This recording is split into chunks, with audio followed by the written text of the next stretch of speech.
I mean, nothing embarrassing though, right? Oh no, trust me, I know exactly how to play it. But wait, aren't you so mad at Gretchen for telling me? Welcome to MsMojo, and today we're counting down our picks for the top 10 shocking betrayals in teen movies. But our princess had a secret too. She wasn't royalty at all, but a geek, a loser, a servant girl.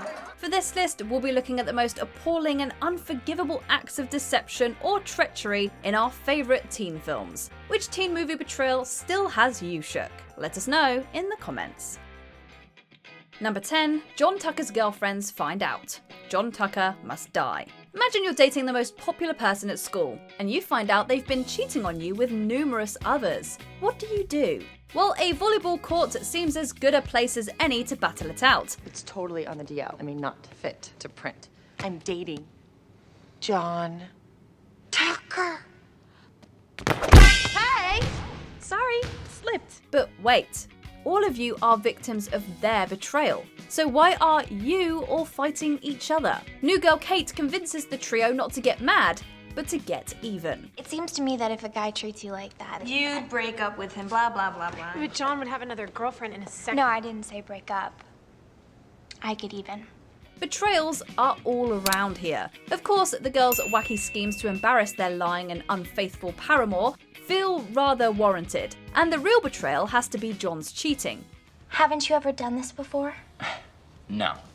That's cute. You're just so inexperienced. What? No, I am not inexperienced. Unfortunately, things do get wildly out of hand, and does John truly learn his lesson? This is Jill, my other girlfriend. I think we can make this work. Number 9, Mia gets ambushed at the beach party. The Princess Diaries. All Mia wanted was for her crush Josh to notice her, and now that he knows she's a princess, he finally has. Only it's all a setup to give him 15 minutes of fame. I hope what Lana said on TV didn't freak you out too much. No. Okay, good. Because I broke up with her because of it. And I hate phony publicity seekers. The paparazzi gatecrash the beach party Mia and Josh attend, and instead of helping her, Josh ensures they get their money shot. As Mia runs away, Lana and her cronies also play the pretend to be Mia's friend game, only to humiliate her further. You guys want to help me? Yeah, you know, Josh is such an idiot. We're gonna make sure no one bothers you. Thank you. That's really nice of you. To add insult to injury, Mia's blamed for the whole ordeal. That was the scream of Princess Mia. Over here! While we're on poor Mia, what about when Viscount Mabry convinced the Genovian Parliament to force her into marriage? Allow Princess Mia 1 year, during which time she must marry, or she forfeits the throne of Genovia to young Lord Devon. What? No! He also tried to sabotage her every move. Now that's unforgivable. Number 8, Brianna and Gabriella team up with Shelby to humiliate Sam. A Cinderella story. Sam's stepfamily were hardly upstanding individuals, so it wasn't exactly surprising anytime they did something despicable. When I find her, I'm gonna ring her. Orders up! Sam.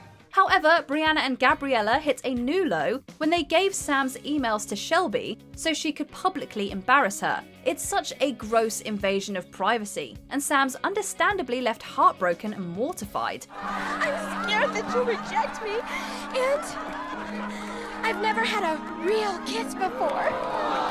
Her only sliver of hope was that she'd get accepted to Princeton and leave it all behind. Unfortunately, Fiona wanted the worst for her and switched out the acceptance letter for a fake rejection. Oh, life can be so unfair. Well, just look at the bright side. You have a job at the diner for the rest of your life. Although Sam does ultimately get her fairy tale ending, we just can't forgive or forget what they all put her through. Number 7, Olive takes the rap for Mrs. Griffith and Micah's affair. Easy A. School staff aren't perfect. They're just human beings like all of us. But you do expect them to uphold a certain amount of professionalism, especially when it comes to students. This might include not sleeping with them, but alas. Do me a favor, though. Just talk to her. I think she's going through a phase, and... Oh, wait, that's not the girl everyone's talking about, is it? It is. Oh, okay. Oh, this'll be good. Mrs. Griffith, the guidance counsellor, reveals that she's been engaged in an affair with a student and that she could lose everything if it gets discovered. The solution? Throw Olive under the bus. So then he's telling everybody that it was you, so he has to say, because he didn't want me to lose my job, and he doesn't want to get in trouble either, so he said it's you. Sorry. She already has a reputation, so why not pile it on? Olive doesn't want to see her favourite teacher, Mrs. Griffith's husband, get hurt, so she agrees to take the blame. Let's play the who would you believe game, okay? Why don't you ask yourself, if you were an adult, who would you believe, huh? Who would you believe? Who would you believe? Who would you believe? Who? Of course, sooner or later, the truth comes out. But hey, actions have consequences, and even grown adults need to learn that. Number 6, Torrance learns the truth about their routines. Bring it on. This classic aughts cheerleading flick has some pretty reprehensible moments of betrayal. Let's not forget that Aaron double-crosses his girlfriend, sells her out, and cheats on her. You weren't too busy to sell me out to Courtney and Whitney, were you? Gee, now I'm confused. Well, I hope you're not too busy to hear this. Kiss my ass, Aaron. Luckily, the breakup scene's incredibly satisfying. However, it's Big Red's deception that left us appalled. During cheerleading practice, Missy notices something strangely familiar about their routines. Guys, like every time we get some, here y'all come trying to steal it, putting some blonde hair on it, and calling it something different. We've had the best squad around for years, but no one's been able to see what we can do. Oh, but you better believe all that's gonna change this year. We learned that Big Red has been stealing routines from the Clovers the entire time that she was captain, and she's not even remorseful. You've run my squad straight into the ground. If I made any mistake as a squad leader, it wasn't borrowing cheers. It was announcing you as my successor. The Toros are also more concerned with maintaining their reputation than immediately righting this wrong. Unsurprisingly, we found ourselves cheering in the Clovers' corner. They deserve to win. Number 5, who was really selling out poise? 13 going on 30. After Jenna sells out her best friend for popularity, her life takes a bit of a left turn. What'd you do? Nothing. Yes, you did. No, I just wanted Joe to get my Casio. Get out. Wait, Jenna, please just let me talk to you. No! Interestingly, unlike our other entries, this betrayal surprised the betrayer as much as it did the audience. Having skipped about 17 years of her life, naturally, there are some gaps in Jenna's memory. Something really strange is happening.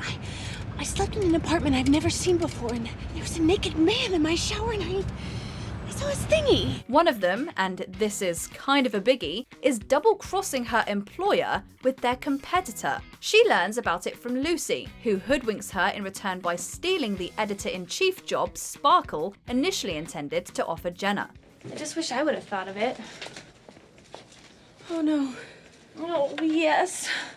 Well, now I'm taking your job and you can stay here with the magazine that you single-handedly flushed down the toilet. While this is totally in character for Lucy, Jenna's horrified by the person she became. Well, you know what they say, be careful what you wish for. Number 4, JD lets Veronica take the wrong mug, Heather's. High school can be fraught with social politics, but usually these things are fought out and everyone walks away, alive. JD's determination to reset the social status quo has a more ominous and permanent outcome. That thing you pulled in the calf today was pretty severe. Yeah, well, the extreme always seems to make an impression. After a fallout with Heather Chandler, Veronica and JD head to her house the morning after a party to pull a little hangover prank on her. Whereas Veronica makes a gross but harmless concoction to serve Heather, JD makes a pretty sick joke and pours a cup of drain cleaner. When Veronica takes the wrong mug to Heather, JD realizes it and lets her go through with it. At least you got what you wanted, you know? Got what I wanted? It is one thing to want somebody out of your life. It is another thing to serve them a wake-up cup full of liquid trainer. Then he convinces her to cover up the murder and later makes her an accomplice to his crimes. You might think what I've done is shocking.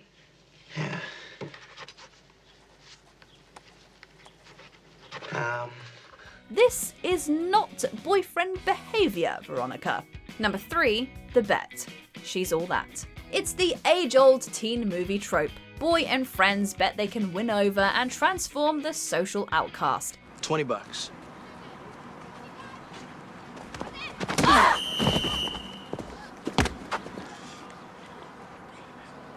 fine, 30. We saw it in 10 Things I Hate About You, and we see it here. The outcome is always the same. The girl finds out, and she's devastated. This isn't cool anymore. I like this girl, and you gotta stop this whole bet thing.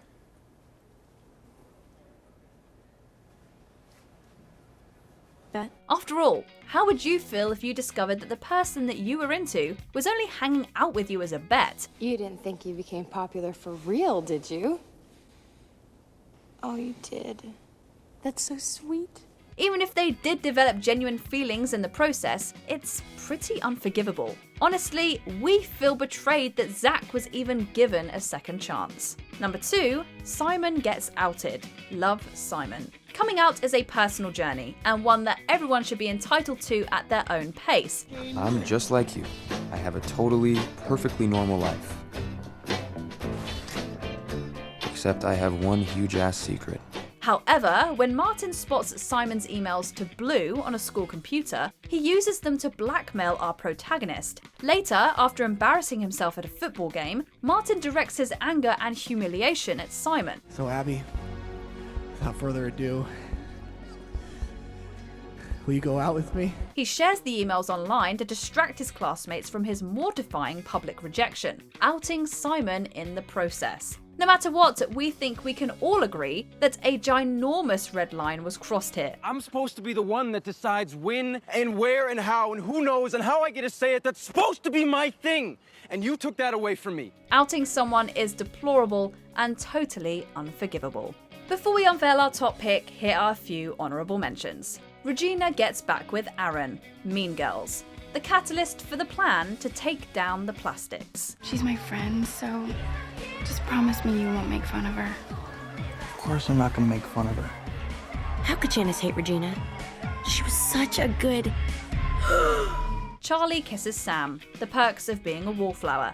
His girlfriend is right there. And notice I charitably said girl and not person, because let's face it, I'd smoke all you bitches. That's true. Bob knows.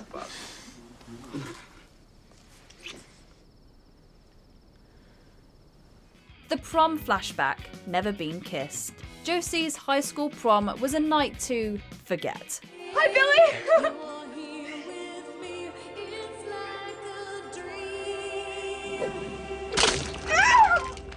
Hey, write a poem about this, geek!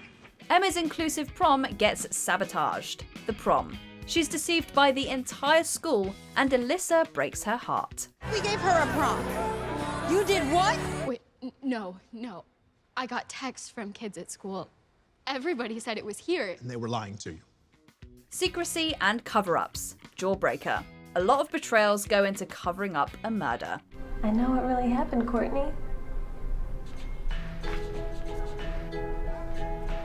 I made you, and I can break you just as easily. Before we continue, be sure to subscribe to our channel and ring the bell to get notified about our latest videos. You have the option to be notified for occasional videos or all of them. If you're on your phone, make sure you go into your settings and switch on notifications. Number 1, the entire premise. Cruel intentions. There's so much deception and treachery in this film, it could easily be named Betrayal, the movie. At the centre of it all is Catherine Matoil. She's the puppet master behind much of the drama that unfolds. Because if there's an attack made on Court, it could be traced back to me. And I can't allow that to happen. Everybody loves me, and I intend to keep it that way. Catherine manipulates Cecile to exact revenge on her ex and challenges her stepbrother to that famous bet. She'll be my greatest victory. You don't stand a chance. Even this is out of your league.